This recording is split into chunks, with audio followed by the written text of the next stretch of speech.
Get real. Get real. Get real. Hello. Hello. How are you? Hello. It's Friday. It's Friday. Hey, hey, hey. It's Friday. All right. Hello. It's your girl, What? J Hill, keeping it what? Real. And you know the what? The deal. Welcome to another episode of the Get Real Podcast. Get real, get real, get real. So, here we are. Another week, another episode. Bada bam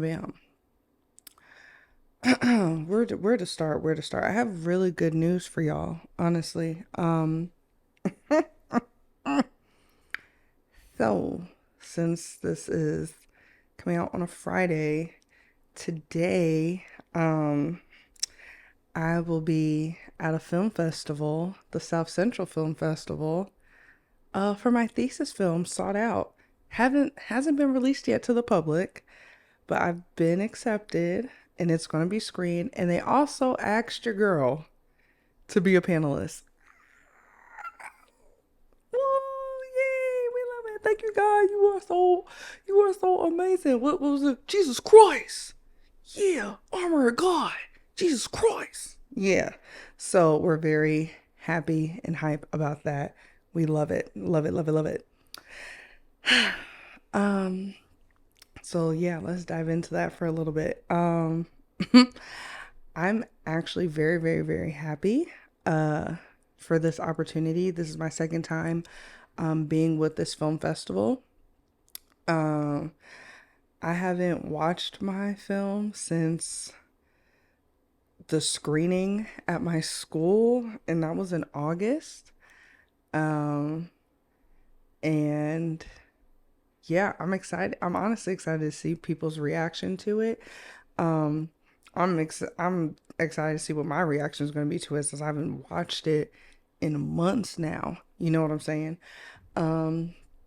This is a very wonderful, amazing opportunity. I want to thank, everyone who was a part of it. My AD, Vanessa, my producer, Goggin, who else? Dre, my cinematographer, my lead actress, Ogechi, like everyone who helps your girl out to make this thing possible, because making a film, short or feature, it's not easy. It's not easy at all. So I'm just very thankful for that.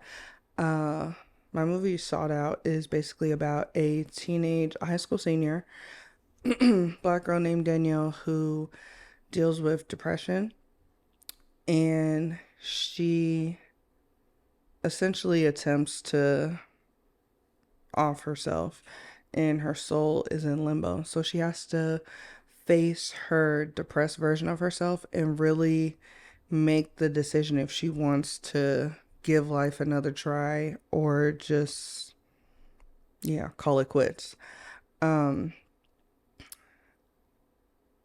I got the email to be a panelist, which was on Sunday, I was with my friend Alicia. We were coming from a really dope day party that we were at.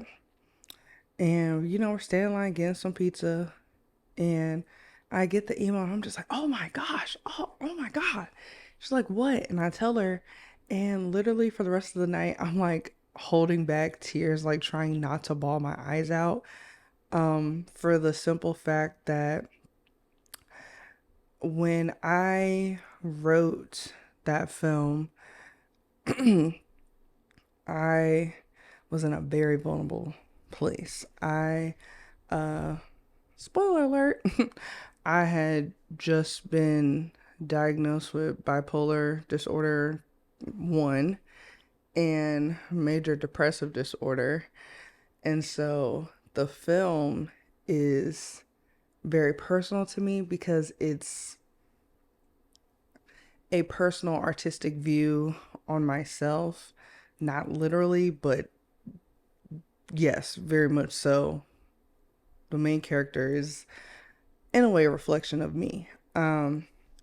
And I remember when I had to present the idea in class, like do my director's pitch deck and everything. And I was supposed to go the first day, and I emailed my teacher. I was like, I cannot do this. Now, me, I'm someone, I have done speech contests. I have, danced in front of, congregation and different audiences and everything. Like, I really am not someone who's nervous to speak in front of people. But for me, at the time, it was very hard to be vulnerable. Especially like to a group of people. My classmates, they was cool, but it's still like, around that time people were crucifying Kanye for him being bipolar, like calling him crazy and all these things. And I'm just like, I don't want nobody to call me crazy and think that I'm crazy, because I'm not crazy. And people who have bipolar disorder aren't crazy. Chemical imbalance, can't control it. Don't take it up with me, take it up with God. Okay. But yeah, and I had started therapy and everything. So when I was writing it, I was in the process of accepting it and not letting it rule like over my life, like really not letting it define, who I am. So for it to have been selected for the festival, and then for them to reach out to me and want me to speak on a panel about it, it's just very moving. And also, I got the email the day before my December 4th was so I got the email December 3rd. December 4th, the following day, would be my 1 year anniversary of the last time that I like had any suicidal thoughts, ideations, attempts, or what have you, because December 4th last year, your girl was ready to call it quits. And dang, we're getting very vulnerable here, but here we are. I was like late on my rent, panicking outside, Ubering through LA, trying to figure out how I was going to pay my rent. It was raining, and I was just so overwhelmed and frustrated. I quite literally walked into the, like, as I was about to step into oncoming traffic, I just felt something pull me, and I feel like that was God saying, like, not yet. No, it's not your time. So I just thank God to still be alive, and, that I still was taking it day by day and really like fighting, because it's like nobody wants to have, freaking mental health issues. Like, nobody wants that.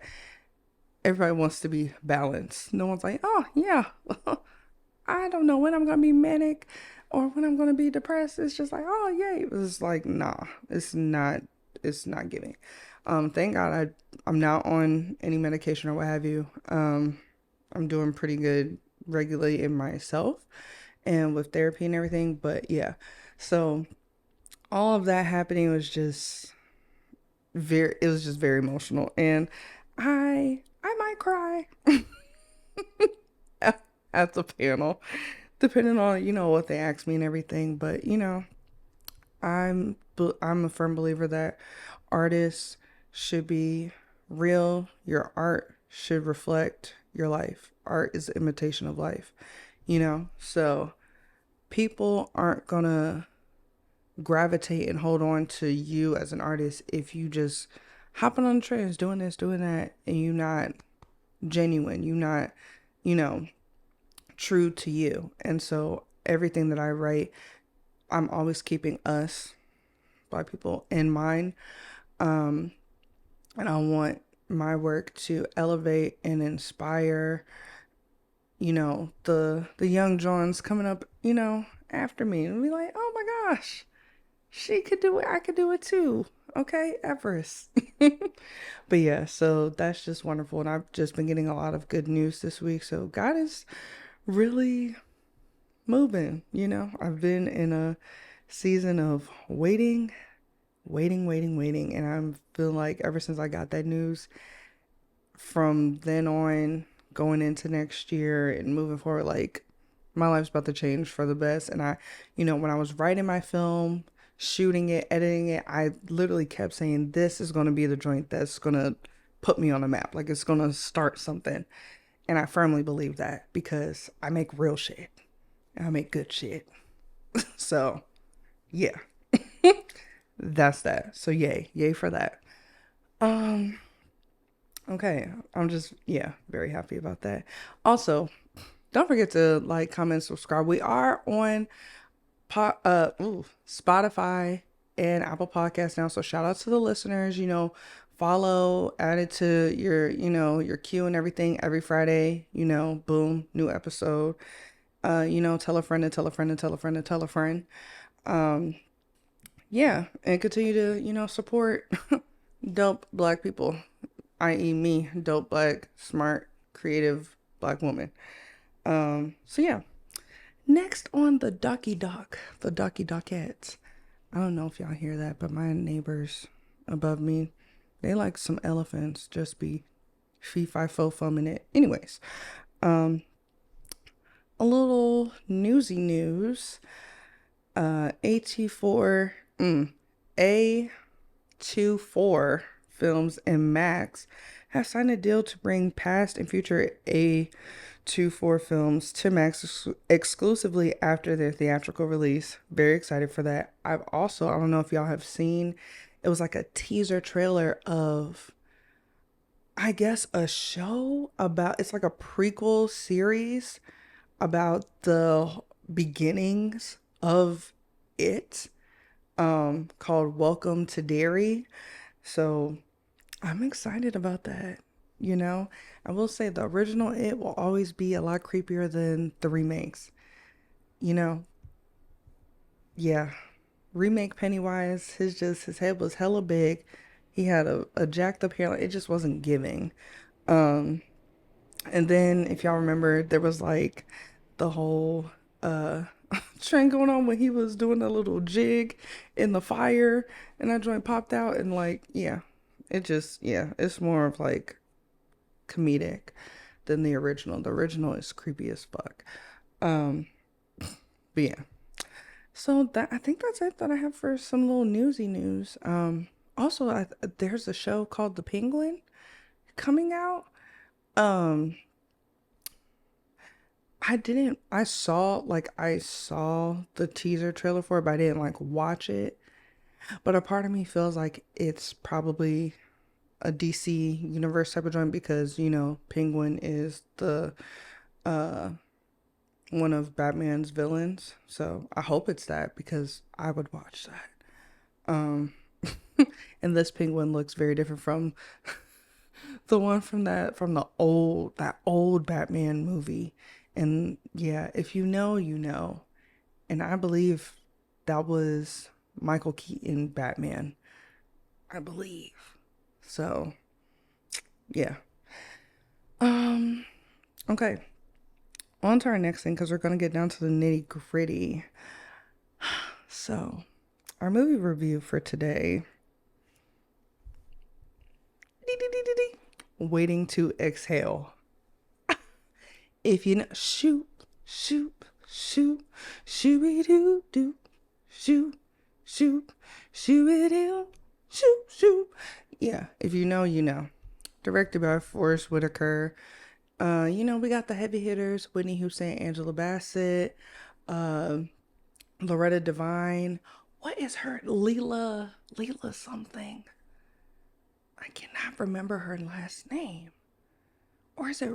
No, her name's not. No, that's not Robin. But yeah, wonderful movie. Basically, if you haven't seen it, it came out, I think, yeah, sometime in the 90s. But it's about a group of four black women, best friends, who experience the ups and downs of love in their adult life. I believe they're all like in their early 30s. Um, and I've seen this movie plenty of times, but this was like I just watched it the other day, and um it was interesting to see now as an adult woman who, is also, I mean, do I have a love life? I guess, I mean, that's, but honestly, um, the script, the writing, masterful. The cinematography, exquisite. Specifically when Bernadine, Angela Bassett's character, has her whole has her scene of rage, and how it is shot and how she portrays it is actually really freaking beautiful to see, to witness, honestly. um yeah, I um I'm just, wow, like I'm just still stunned by it. There are definitely some funny moments, one of them being this one dude that Whitney Houston's character, Savannah, gets set up on a blind date, and her and that man finally, get to do the do, and that started First of all, it's sad because he was a two pump chump. Okay. And then what made it worse is that he started growling. when, he, when he started growling, like she's like narrating. So he's like, grr. And she's like, grr. He's like, grr. And she's like, grr.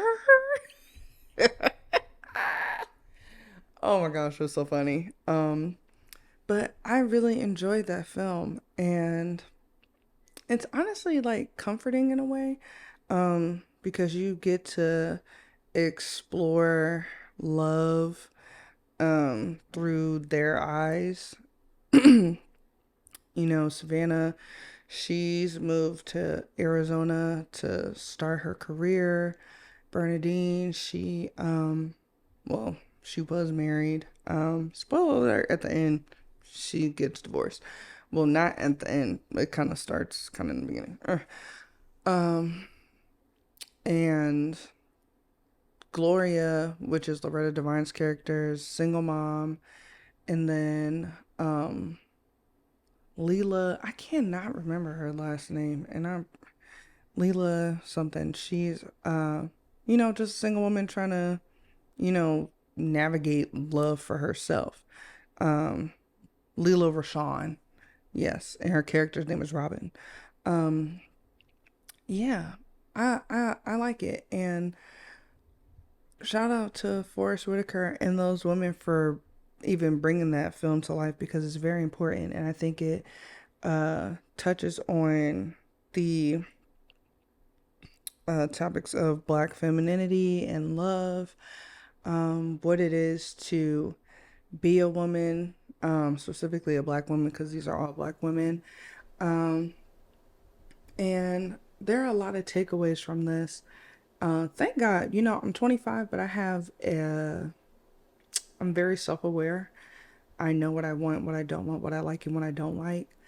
Um, and to see like these women in like their 30s trying to like navigate things that, like, me right now, I'm like, I would not stand for that shit at all. It's interesting, but it's like, you have these situations because, one, I'll say in the movie, it does a good job of showing that women have to hold themselves accountable. You can't place 100% blame on men when it comes to the dealings with these things in the movie. Um, and I say, women need to hold themselves accountable, which someone would be like, ah, but it's like, get a grip, you're grown. Um, you know, if someone isn't if a man is not giving you what it is that you want, go get you another man. Number one. Okay. Number two, have And I feel like therapy helps with this too. And I guess, just life. But in most cases, therapy would help because some people go their whole lives and they just don't freaking get it. But learning that you have to always put you first. You have boundaries of things that you do and don't like, things that you will and won't accept, because at the end of the day, a man is only going to do what you allow. I will say that. A man is only going to do what you allow. You know, um, if you're just like, oh, well, okay, you're married, but you come home to me sometimes, you say you're going to leave her. So it's like, yeah, you'll leave her. And it's like, when has that ever worked? Like, can we really just when has a married man ever left his damn wife and children? Like, never.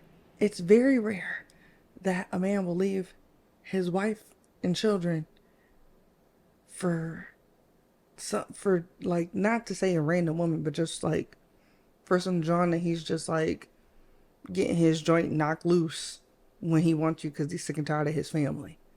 Okay. Number two, it also teaches you, and that was talking about Robin. Robin. For Bernadine, her husband leaves her for another woman, specifically a white woman, which takes it to like a whole other level. But even in the film, she's like, I poured everything into this man thinking that he would do the same for me, and he never did. Okay, you see, again, when you reflect on it, on things that go on in your life, you're like, oh, wow, okay. Let's just take I played a little part in that as well. Um, Gloria's character, single mom, raising a son, and she has a fear of loneliness and rejection. She's, you know, always talking down to herself, you know.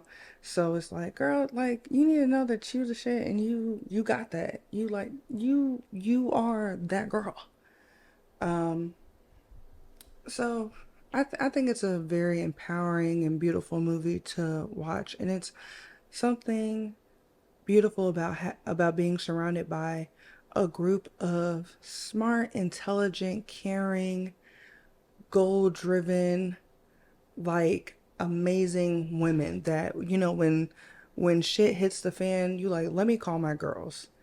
And I feel like that's so necessary, and it's so so so important for women to have, especially black women. You know, we go through enough in life. We are treated like the bottom of the barrel, okay? We be getting treated like we are the scum on the bottom of somebody's shoe. So it's good to have like those sister circle moments, or those who you're like, this is my sister, like you're my rock, I'm your rock, iron sharpens iron type of thing. And yeah, shout out to that film, because that was honestly like, I almost cried.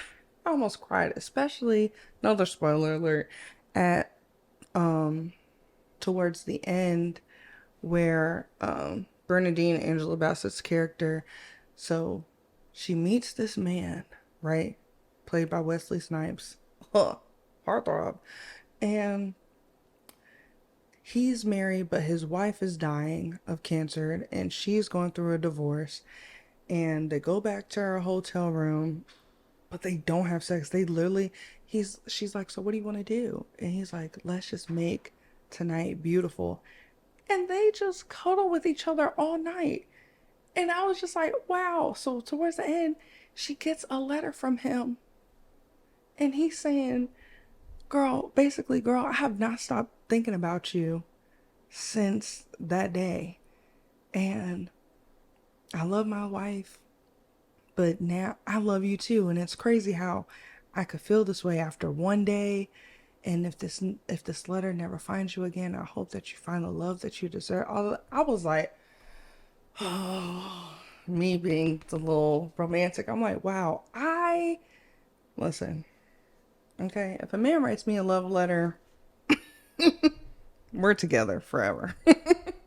But yeah, and so it starts with them going into the new year, and then it ends with them going into another new year, and they have just transformed. Like, they've blossomed, they've bloomed.